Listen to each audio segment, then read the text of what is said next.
the realization of justice comes from allowing and enabling individuals to think for themselves, to live according to their own conscience, without fear of violence, without fear of control, let alone persecution.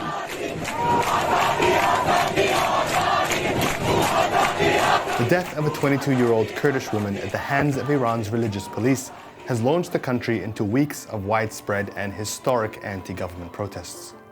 What began as a sudden and unexpected outpouring of anger by Iranian women has quickly evolved into a sweeping and unified coalition of voices, calling for everything from scrapping Iran's punitive female dress code all the way to overthrowing the Ayatollah himself and the religious elite that have dominated Iran and Iranian politics since the 1979 Islamic Revolution.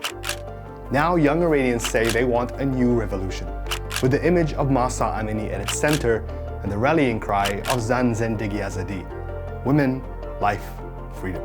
Dr Kat Eghdamian is an international human rights expert, an Oxford University alumni who worked with USAID, UNHCR and the UN Human Rights Council, and is currently a lead advisor at the New Zealand Human Rights Commission. I sat down with her to talk about what's happening on the ground.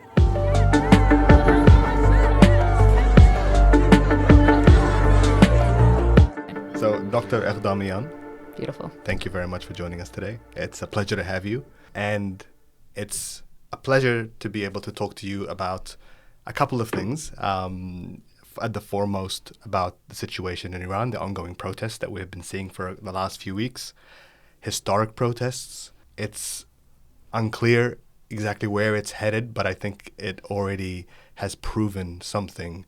And the whole world is paying attention to what's happening to this protest movement that is led by women, for women, under the banner of women. As somebody who is from Iran, how do you read what's happening there at the moment? What does it look like to you?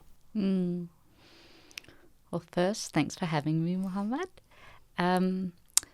I think for me, it's no matter which way you see it, I think there's, with anything, any political moment in history, you're going to have different viewpoints.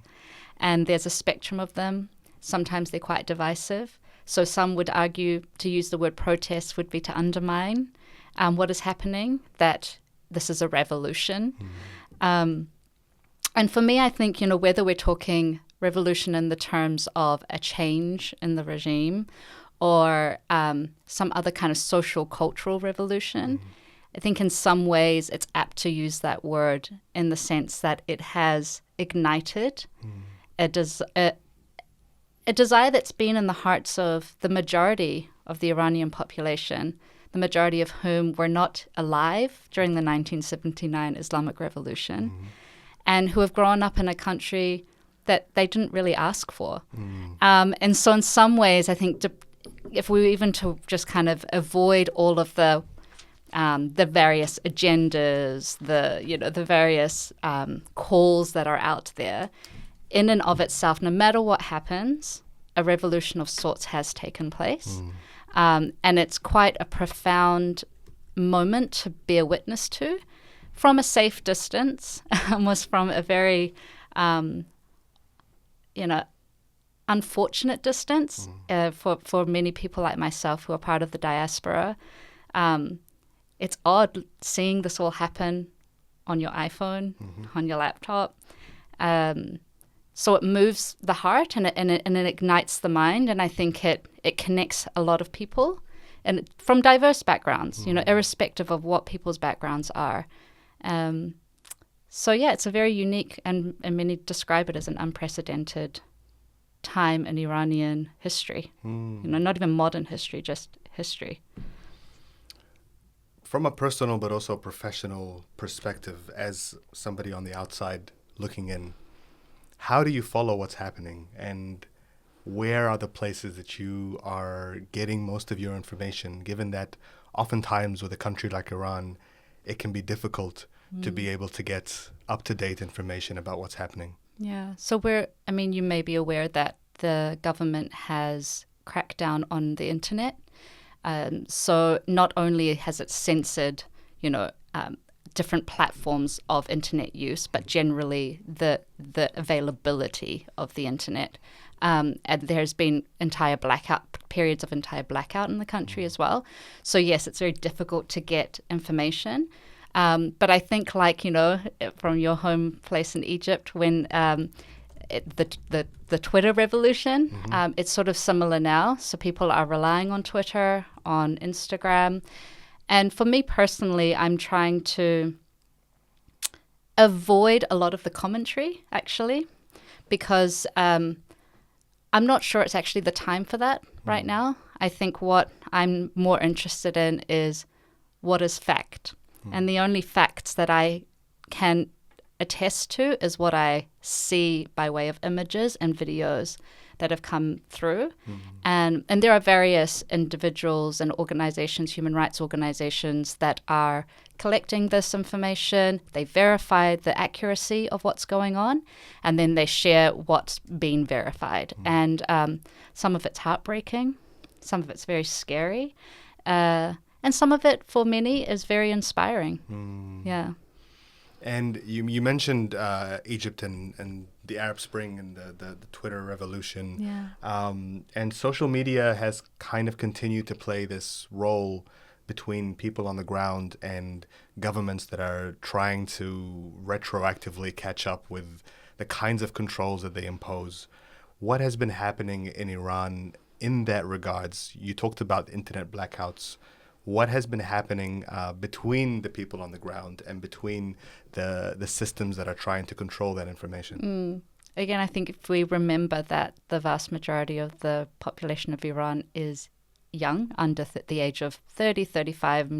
It's very hard to get verified statistics about the sort of the reality of the demographics of the country, but we know. I mean, it is a given that the vast majority are young people, and actually the vast majority of protesters are, you could argue that they're children, you know, they're between the ages of 15 to 17, and they're tech savvy. They're the tech savvy generation, so they have their ways, and of course, there's still a crackdown despite them being able to surpass some of that. And but I think that's how they're surpassing it, you know. I know that there's all sorts of, I don't know, I guess arguments or arguably conspiracy theories on how this is all happening.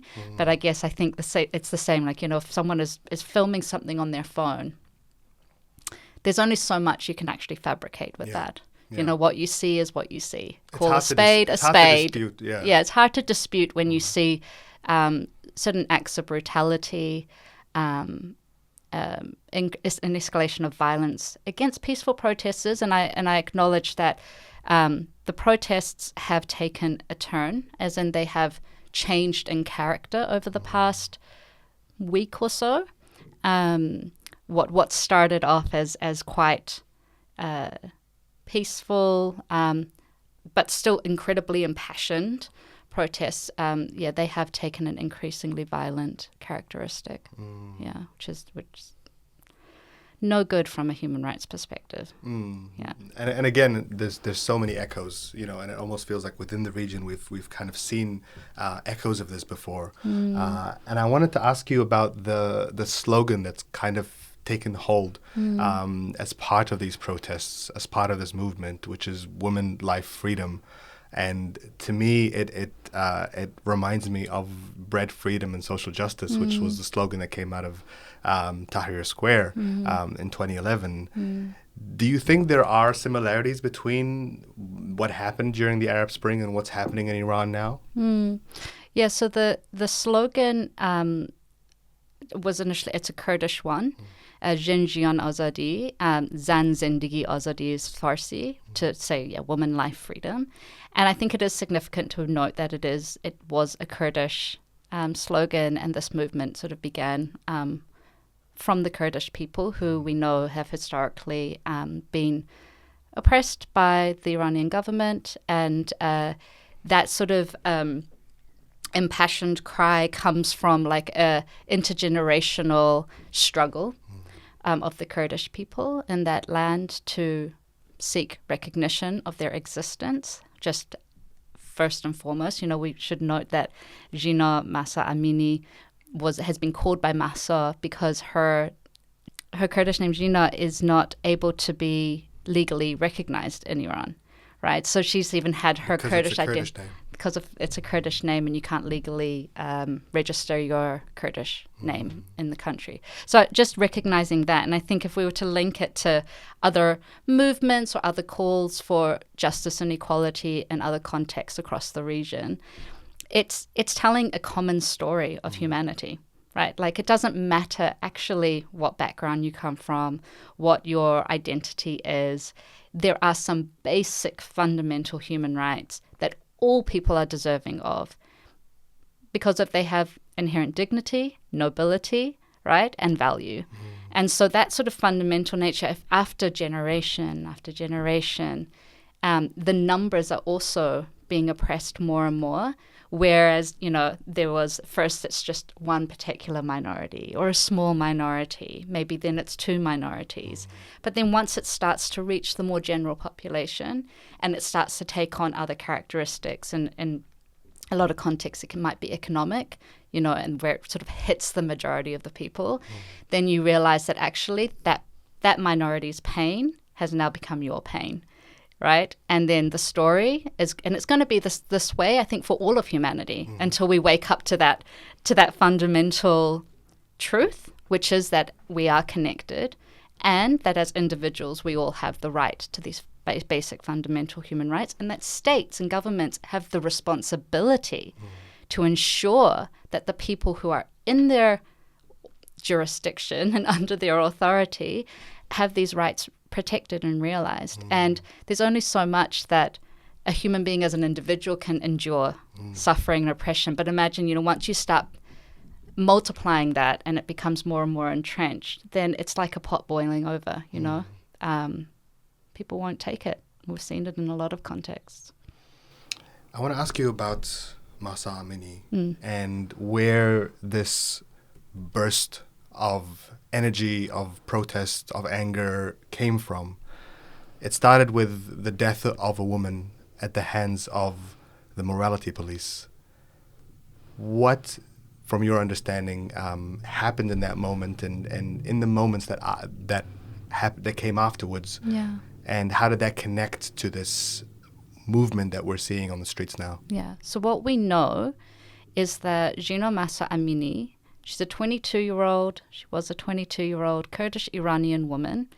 She was visiting Tehran, which is the capital city of Iran. Big city, bustling city. She was visiting with her family, and she was wearing her compulsory, state-mandated hijab, which is, the religious covering dress. And so she was wearing it, but she was wearing it loosely or arguably improperly. And in Iran, there is something called the morality police. The morality police is designated by the government to patrol the streets and enforce this compulsory hijab and other dress codes and also behavioral codes, particularly against women. So she was arrested by the morality police, or the so-called morality police, and taken to what's called a re-education center. And there she we have accounts eyewitness accounts that she was brutally beaten, that her head suffered 11 blows, and she was then hospitalized.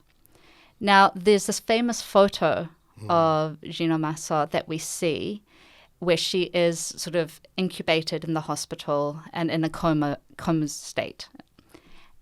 This photo was leaked from another young woman and who also took photographs of the hospital records, which is why we have this proof that she suffered because of blows to the head. Now, the government says that she suffered from a heart attack and that is what caused her to go into a coma, and she subsequently died a few days later. Now, this is not a story that in and of itself is unique to the kind of the collective experience of women across the country.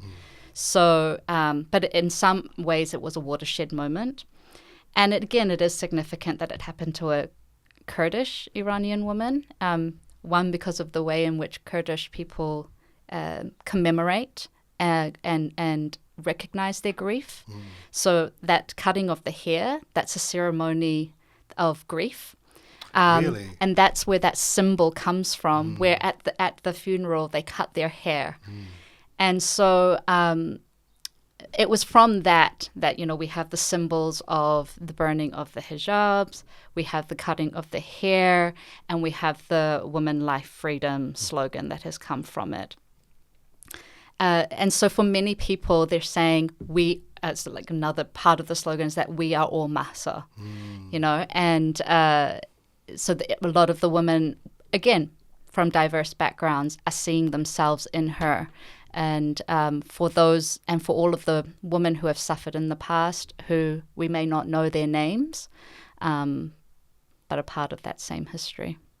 So that's really fascinating, because this is the first time I've heard that the act of cutting off a hair is kind of a ceremonial thing. Can you tell me a little bit more about that? There's actually a really iconic photo of another Kurdish Iranian woman who died during the protests. And the photo is at her gravesite, and her daughter is standing next to her mother's grave, just sort of holding her hair in her hand. And you've seen images of women, whether they're in Iran themselves or outside, or their supporters and other women who want to show solidarity for Iranian women. They're also cutting their hair to join in that symbolic resistance, I guess, to the oppression of women. It's really interesting to hear the where that symbol comes from, because I feel like in some ways it's taken on more meaning as it's become very symbolically attached to these protests, and a lot of it seems to have to do with women and control over women's bodies, but their hair more specifically. What is the experience of women in Iran today, and why has the death of this one woman resonated so powerfully with women across Iran? After the 1979 Islamic Revolution, the state-mandated hijab, it came a few years later. If I'm not mistaken, it was enforced by the government in 1983. So when the revolution first happened, it wasn't like an overnight thing. But I think once women started to realize that this was being imposed, again, irrespective of a person's religious beliefs, there are, of course, many Iranian women who wish to wear the hijab or more, and which wish to express their faith in that way. But for those who do not, it is enforced on them. But again, this hijab, it's a symbol of wider oppressions. It's not. In some ways, we could argue that it is a piece of cloth, while simultaneously acknowledging that for many Muslim women in Iran and elsewhere, it is more than just a single piece of cloth, right? So I think we can hold both of these these complexities in our hand and treat both sacredly, whereas a lot of the times it's sort of seen as okay, it's just a simple act of just taking this off as if that's what it is. But then coming with the mandatory hijab came other restrictions. So there are many restrictions on women's participation in public spaces. In Iran, you've got the infamous restrictions around women not being able to attend sports games and sports stadiums, so you've got accounts of young women putting on like fake mustaches and, cutting their hair short and so they can go and like watch a football game, and which seemed like very sort of almost trivial and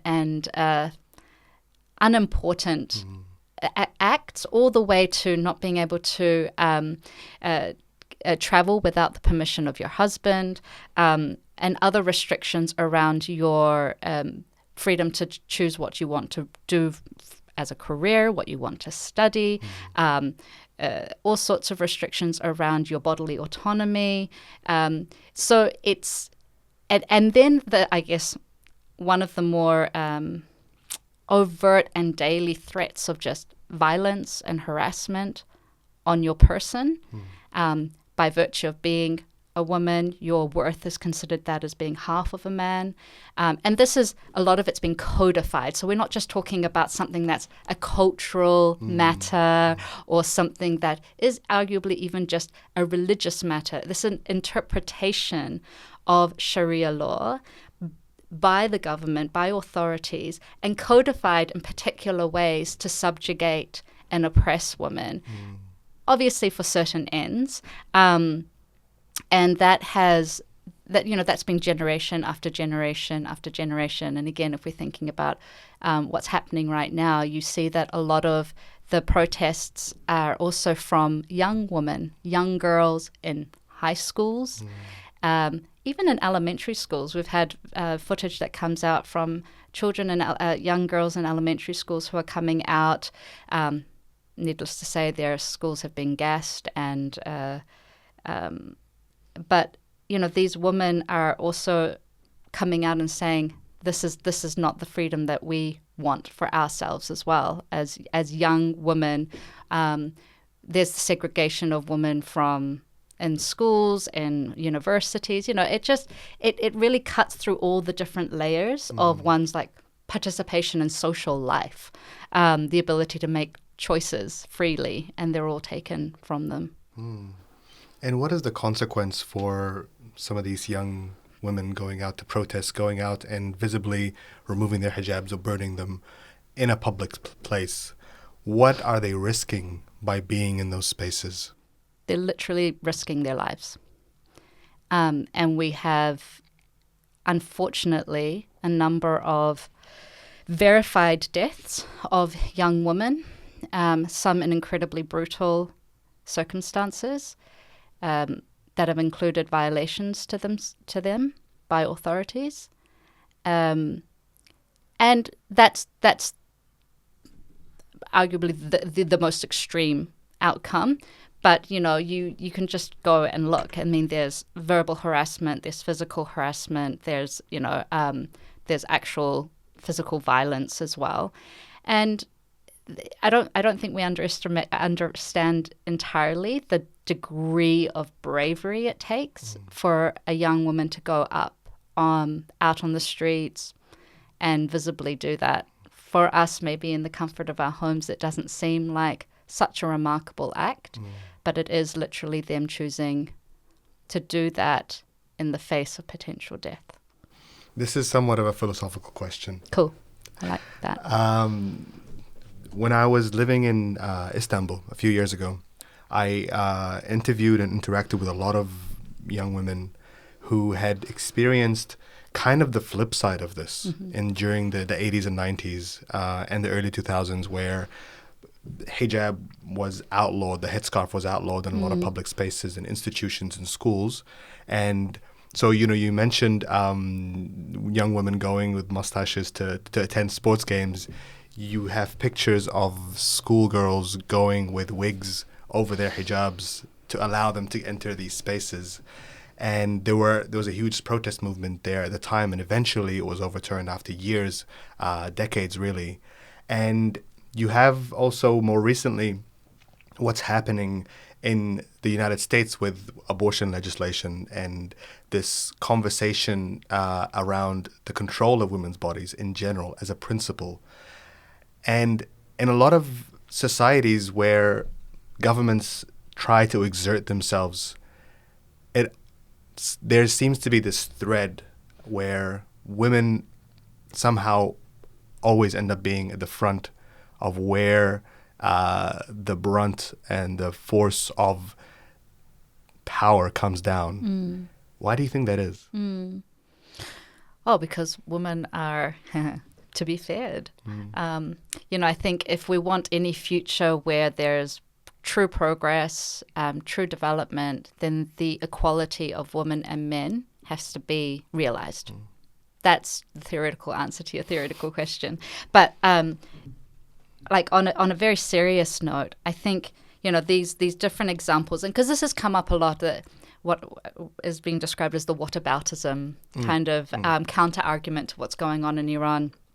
around, is this imperial feminism? Are we looking down at is this a way of the West saying, oh, look at all the Muslim women who are being subjugated and all of that? And I think there's two responses to that. One is that we need to understand the specific context of Iran, and the ways in which religiosity and diversity is allowed to take place or not allowed to take place in that country. That is actually quite distinctive to that specific context.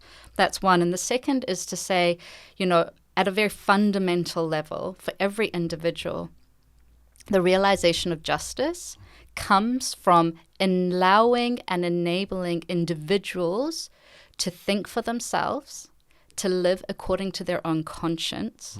And that includes to be free to practice their belief or non-belief without fear of violence, without fear of control, let alone persecution, right, or discrimination.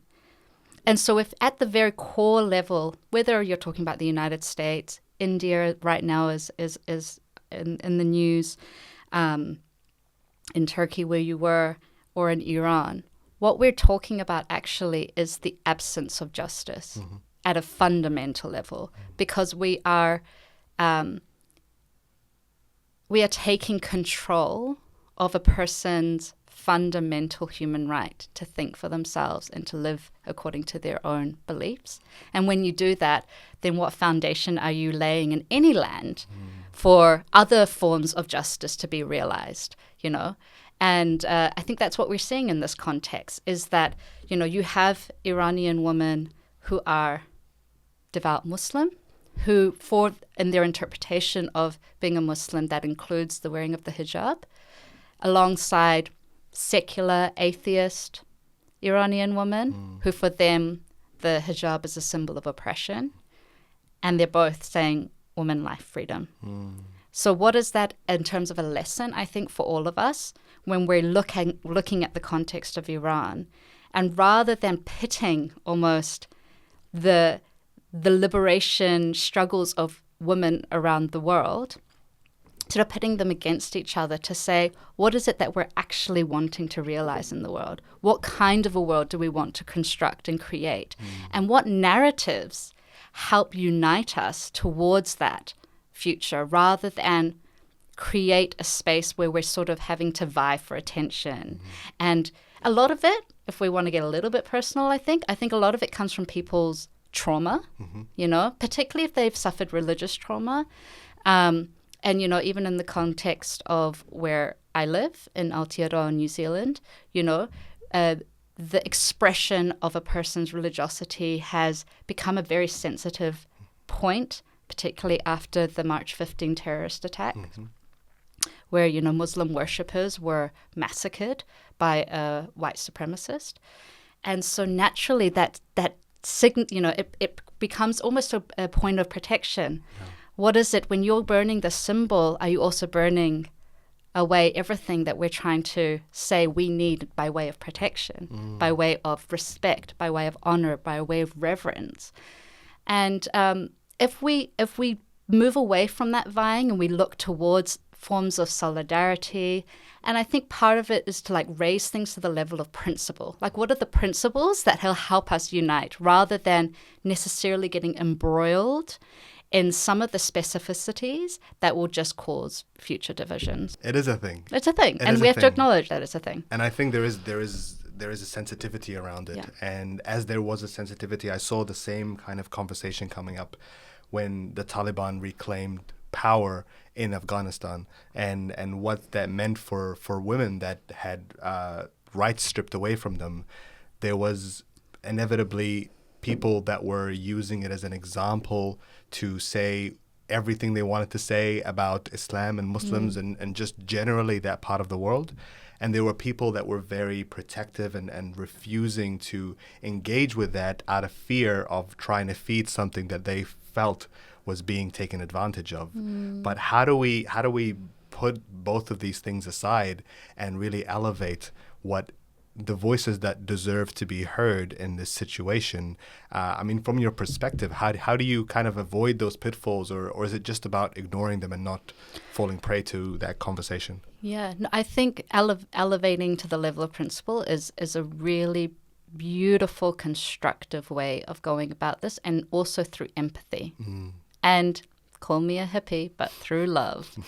No, and I mean it, because if we, so one example in the terms of the Taliban, if we were to agree at the level of principle that any forms of extremism or fundamentalism and are detrimental to the rights of people, and that often extremism and fundamentalism are just avenues for power and greed to be manipulated and misused, then we can agree that there is a space here for us to call out the negative effects of that extremism and fundamentalism, right? So, because we can't ignore it. In terms of the context of Afghanistan, when the protests started and the women went out, guess who was also out in front of, on the streets? Afghan women. And they were holding up the same signs, and they were saying woman, life, freedom, and they were saying and this was in the face of literal guns being pointed to their heads, saying, you can't be doing this. So there's something that connects us, and if we look to that, irrespective of where we are, then we can build towards something. In the last few years, we have seen protests in Iran. We have seen people coming out in different cities, but we haven't seen it happen like this on this scale. What is happening in this moment in Iran that has pushed people to, as you mentioned, risk their lives to be able to go out in the face of the threat of losing their lives? Yeah. So, I mean, the significant difference between what's happening now and, say, the 2009 or 2019 protests, which were particularly about kind of political reform, is, this started off, as we've been discussing, about women's rights in Iran, what the death of Mahsa symbolized for wider gender oppression in the country. And, we've also seen men come out on the streets, particularly young men. Again, I was saying before that, a lot of the protesters are around 15, 16, 17 years of age, 18 years old. They're young. They were not alive during the revolution. And so the slogan has changed. Some of the groups are becoming very clear about what it is that they're asking for. They are calling for the overthrow of the regime. And I think, part of what's leading up to it is, of course, some of the economic difficulties that have been arguably imposed on Iran from the West when it comes to the sanctions, but also a recognition of the corruption in the country when it comes to how the economy is run. People becoming more aware of that. We've seen that some of the oil factories are going on strike to sort of, in recognition of that disparity and that inequity. So there's the economic side, there's the gender side, there's also just sort of across, I guess if you were to broadly say, like a social, cultural call for change in the sense of people recognizing the history of minority oppression, whether it's religious or ethnic, the situation of LGBTQ minorities in the country, and the recent death sentences of two LGBTQ activists. There's also the I guess the broad restrictions around people's freedoms to live. And again, a lot of these young people, they're getting insights about what life is like for a lot of people outside of Iran, and it's not just in the West. I mean, they're looking at their neighbors as well. They're looking at Jordan, they're looking at Lebanon, they're looking at Turkey, and they're seeing how a lot of their young families, some of them are families, some of them are people that they don't know, and they're seeing the kind of life they're living, and they're saying, hey, how come I'm not getting that? And so they're linking it to a sort of a broader call for a change in the country. I want to ask you about the issue of minorities in Iran. And we can start with Mahsa Amini, a Kurdish woman. You mentioned the workers going on strike in petrol factories. A lot of them were Kurdish. What is the situation? What is the unique issue for Kurds in Iran with regards to what they're fighting for right now? I mean, Kurds have for a long time been oppressed in the country, have been discriminated against. Their language has been, attempts to erase the cultural and linguistic identities of the Kurdish people. And there's a lot of the strong backlash against the protesters has been focused on Kurdish regions. So the Kurdish region of Sanandaj, for example, recently has come under literal gunfire. People were describing it as a war zone. So on one level, it's been a collective, I guess, process for the Kurdish people. It's the same for Kurdish people in other parts of the region, calling for a recognition of their existence, first of all. And then there are, of course, groups that are asking for independence as well. And with regards to not only ethnic minorities, but religious minorities, what has that experience been like under the regime that began with the Islamic Revolution? I mean, there are some protected religious minorities in the Iranian constitution. What is described in the constitution as people of the book. Under the constitution, Jews, Christians, and Zoroastrians are recognized. That does not mean that their human rights are fully realized, but they are legally recognized. The largest non-Muslim religious minority in the country, the Baha'is, have long been persecuted in the country and have suffered, particularly since the 79 revolution, what's been described by the UN Special Rapporteur on freedom of religion or belief as state-sanctioned persecutions. So it's like a systematic way of trying to eradicate the existence of the Baha'i community. And we see it, it's been part of the kind of the history of Iran as we know it. But I'd say generally when it comes to, diversity in the country, it's one of those things where you think if a woman cannot go and select how she wants to present herself in public, then, to what extent is there also like an attempt to kind of control the way in which people think and practice their beliefs, whether privately or publicly. So you can just kind of maybe get a glimpse of the levels or the various layers of atrocities that happen in the country. I've been trying to find this quote speaking about Baha'i women specifically, because I've seen this quote being shared a lot online, but also from what I'm understanding on the ground in the protests, and it's a quote attributed to a Persian Baha'i leader and poet, Fatima Barghani, who I think is called Tahiri. Tahiri. And the quote is, "You can kill me as soon as you like, but you can't stop the emancipation of women," which feels quite profound given the context of what's happening right now. And I want to ask how that, what does that quote mean to you? And what do you think it means to young Iranian women? Tahira was arguably the first feminist, and she was the first to unveil herself in a crowd of men.